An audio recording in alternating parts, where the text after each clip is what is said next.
नमस्ते। अच्छा, जब हम साइंस के बारे में सोचते हैं तो दिमाग में क्या आता है? बड़ी बड़ी लैब्स, कॉम्प्लिकेटेड मशीनें, है ना? लेकिन क्या हो अगर मैं कहूं कि साइंस का सबसे बड़ा राज आपके किचन में एक गर्मा गर्म फूली हुई पूड़ी में छिपा है। चलिए, आज इसी आसान सी पूड़ी से साइंस के एक सुपर कॉन्सेप्ट को समझते हैं। हम सब ने गर्मा गर्म फूली हुई पूड़ियां तो जरूर खाई हैं, पर क्या कभी रुक कर सोचा है कि आखिर ये फूलती कैसे हैं और क्यों कुछ पूड़ियां गुब्बारे जैसी फूल जाती हैं और कुछ एकदम चपटी रह जाती हैं? बस यही छोटा सा सवाल हमारी आज की साइंटिफिक जर्नी की शुरुआत है। तो चलिए, चलते हैं सेक्शन 1 पर। आपकी किचन, आपकी लैब। जी हाँ, साइंस को समझने के लिए किसी फैंसी लैब की जरूरत बिल्कुल नहीं है। हमारा अपना किचन ही हमारी पहली साइंस लैब है, जहां हर रोज जाने अनजाने में छोटे बड़े एक्सपेरिमेंट्स होते रहते हैं। देखिए, असली साइंटिफिक इन्वेस्टिगेशन जो है ना, वो महंगे उपकरणों से नहीं बल्कि क्यूरियोसिटी से शुरू होती है। मतलब किसी ऐसी चीज को गौर से देखने की चाह जो हम रोज देखते हैं, जैसे कि एक पूड़ी को तेल में फूलते हुए। यही क्यूरियोसिटी हर बड़ी खोज की पहली सीढ़ी है। तो चलिए, हम खुद एक एक्सपेरिमेंट करते हैं। स्टेप 1, एक ही मोटाई की लोइयां लें। स्टेप 2, उन्हें गरम तेल में डालें। लेकिन ठहरिए, यह काम सिर्फ पूड़ी तलने का नहीं है। असली काम है ऑब्जर्व करने का। तेल से धुआं निकला, छींटे कितनी उड़ी, आटे की महक बदली क्या? इन सब छोटी छोटी बातों को नोट करते रहना ही सिस्टमैटिक इन्वेस्टिगेशन का पहला रूल है। सेक्शन 2, एक्सपेरिमेंट का असली मसाला। देखिए, पूड़ी तलना तो सिर्फ शुरुआत है।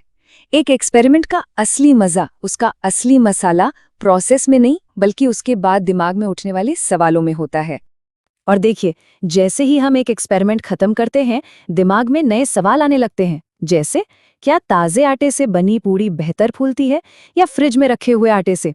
लीजिए, ये बन गया हमारे अगले एक्सपेरिमेंट का स्टार्टिंग पॉइंट। और फिर एक और सवाल उठता है, क्या होगा अगर हम पूड़ी को तेल में डालने से ठीक पहले उसमें एक छोटा सा छेद कर दें? क्या वो तब भी फूलेगी? शायद नहीं।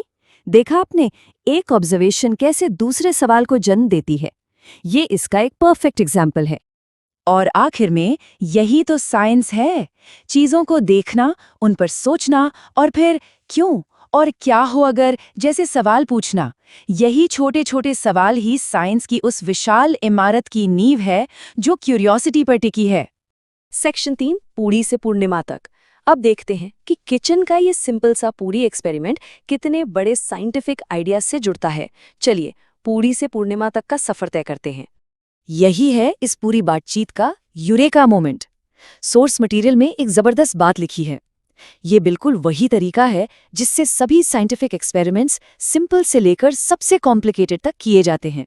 यानी सोचिए, एक पूरी तलने का प्रोसेस और एक बड़ी साइंटिफिक खोज का प्रोसेस बुनियादी तौर पर एक ही है। इस पूरे प्रोसेस का एक फॉर्मल नाम भी है, सिस्टमैटिक इन्वेस्टिगेशन। मतलब सिंपल है, चीजों को बस ध्यान से ऑब्जर्व करना ताकि हम उन्हें समझ सकें।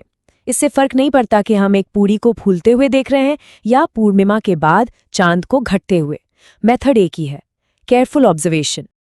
ये स्लाइड इस आइडिया को परफेक्ट तरीके से समझाती है। एक तरफ है किचन का सवाल, पूड़ी क्यों फूलती है, और दूसरी तरफ है एक कॉस्मिक सवाल, पूर्णिमा के बाद चांद क्यों घटता है।